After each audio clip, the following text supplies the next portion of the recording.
You're listening to Skeptoid. I'm Brian Dunning from Skeptoid.com. Listener Feedback, Episode 8, No New Hope. Again, it's time to give a voice to our listeners. Some approve, some disapprove.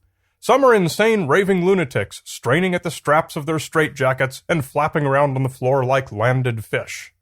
But I love them all. Responding to my episode on detoxification myths, the gift that keeps on giving, Devin from Austin, Texas, gets us started with some familiar arguments against Big Pharma. As hoaxy as many natural cures can seem, I think the author puts a bit too much faith in conventional medicine. It's important to remember that conventional medicine is basically controlled by drug companies. It's much easier and more profitable for a physician to write a prescription for a pill than to spend some time looking for a natural cure. Deciphering the real deal from the scams is no easy task. It takes rational thought and thorough research, but natural medicine is not to be written off. I commend Devin for standing out from the crowd a little bit in that he does seem to appreciate the value in finding treatments that actually work. But I'm not quite sure what his point is. No drug companies or doctors, quote, write off natural compounds. The majority of drugs are developed from natural compounds. That's why drug companies have field researchers in rainforests and the like. But Devin says such treatments are not to be trusted because they come from drug companies. Well, who do you expect them to come from? The drug stork? When he says it's more profitable for a doctor to write a prescription than to spend time looking for a natural cure, well, that's obviously true.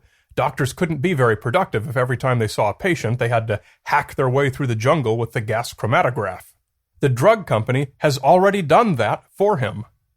Moreover, they've also tested the drug for safety against rigorous standards, purified it, developed it, and determined proper dosages.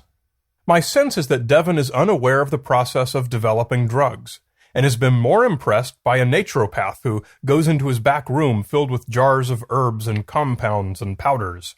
Devin, the reason the naturopath does this is that he's untrained and unlicensed in medicine, and it would be illegal for him to dispense anything that may have a clinical effect. Truth is always more fascinating than fiction. Your naturopath can make up whatever magical stuff he wants to tell you about his jars of dragon's breath and hemlock. But have a conversation with a molecular biologist who works for a pharmaceutical company. You'll be blown away by some of the exciting stuff they're doing with molecules found in nature. Not long ago, I was down at the Scripps Institute looking into a tank of ocean scum, and my friends who are researchers there were pointing out some of the algae and gross floating stuff and telling me what they're doing with it. Yes, Devin, drugs do come from pharmaceutical companies, but that's not a reason to reject them in favor of untested drugs.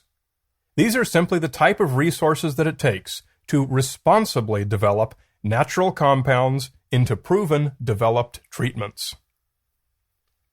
Josie from Raleigh, North Carolina, had some things to say about the episode where I showed that, despite its vilification from the natural foods lobby, high fructose corn syrup is indistinguishable from natural sugar by your body, and is chemically identical once digested.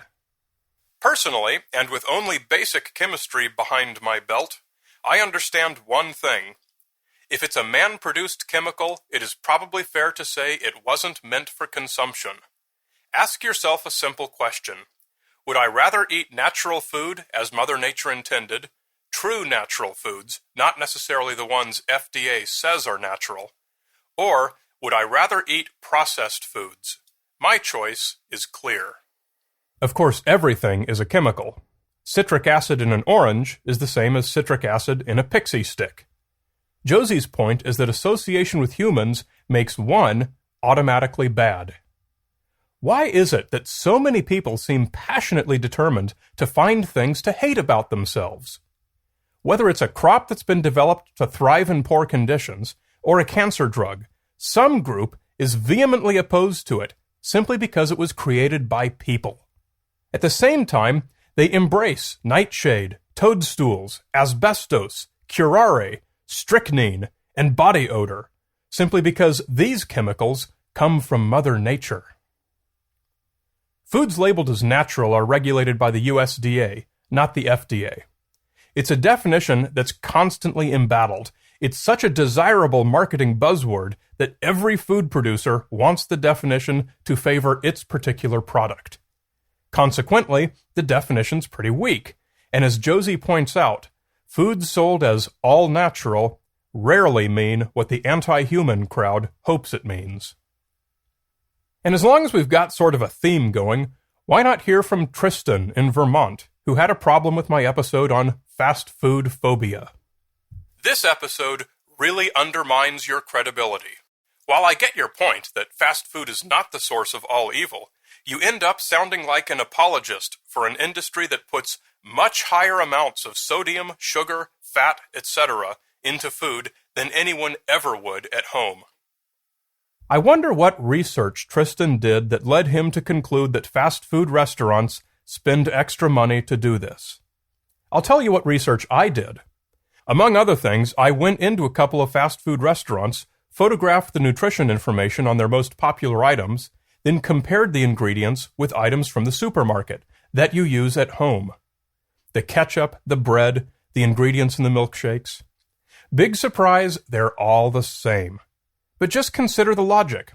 Would it add to McDonald's profits to go out and buy additional sodium, sugar, and fat to mix in with their ingredients? Of course not. Their ingredients come from the same producers that wholesale to other restaurants and supermarkets. If you make yourself a 32-ounce milkshake and a Big Mac equivalent at home, do you really think it's going to have fewer calories than a McDonald's version?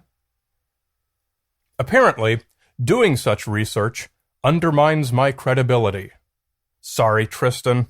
Next time I'll follow your example and uncritically parrot popular anti-fast food rhetoric from the mass media, regardless of whether it even makes any sense, and call that research.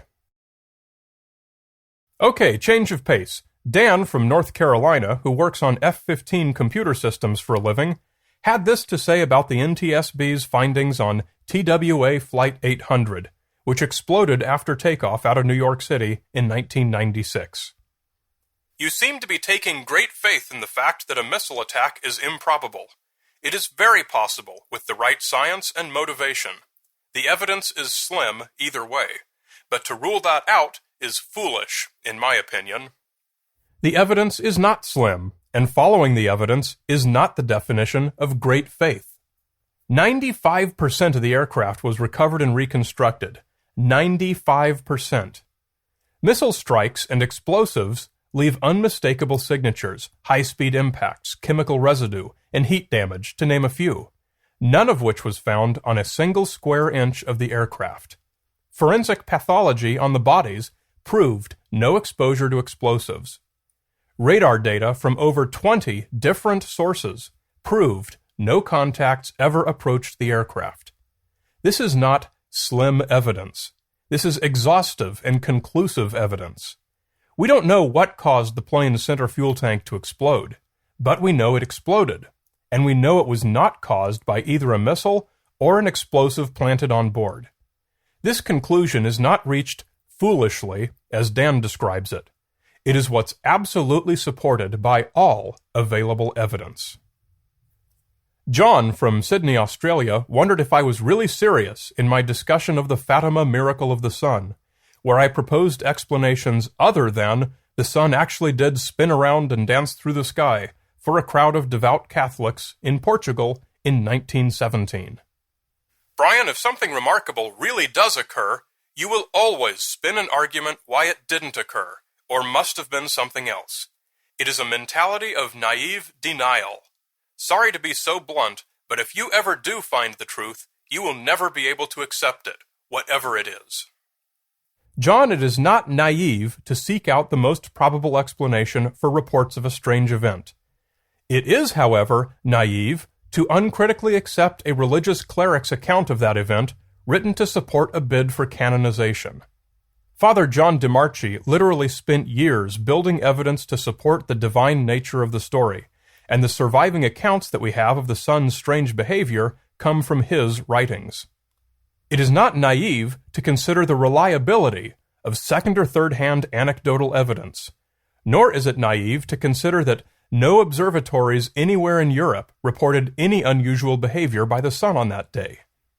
What we're left with is a lot of solid evidence that nothing extraordinary happened, and a small amount of very poor evidence that a miracle was made visible to a select few scattered among a crowd of onlookers, those few evidently not including the photographers who documented the day, showing nothing unusual.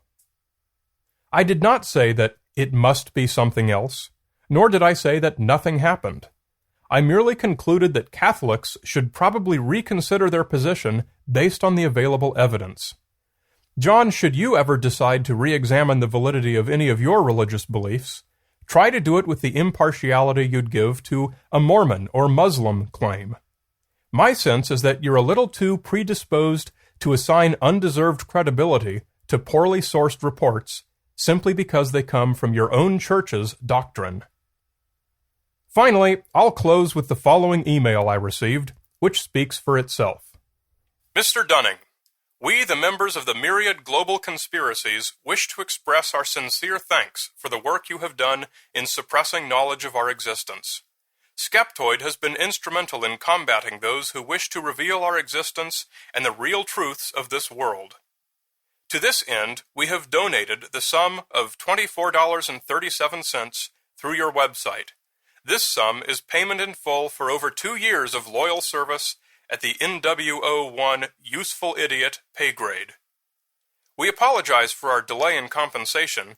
Due to an internal processing error, your payments were being billed to the Reptoid account instead of your own. We apologize for the inconvenience, and we hope you will serve our dark purpose for many years to come, barring your death in 2012. Sincerely, the Corporate Paymasters, Big Pharma, Zorlab the Destroyer of the Reptoid Coalition, the New World Order, the United Bankers of Zion, the Bilderbergers, and Lord Xenu III.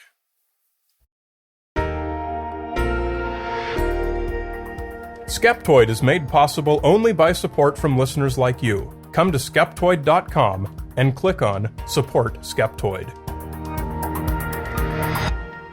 You're listening to Skeptoid. I'm Brian Dunning from Skeptoid.com. What the heck was that email?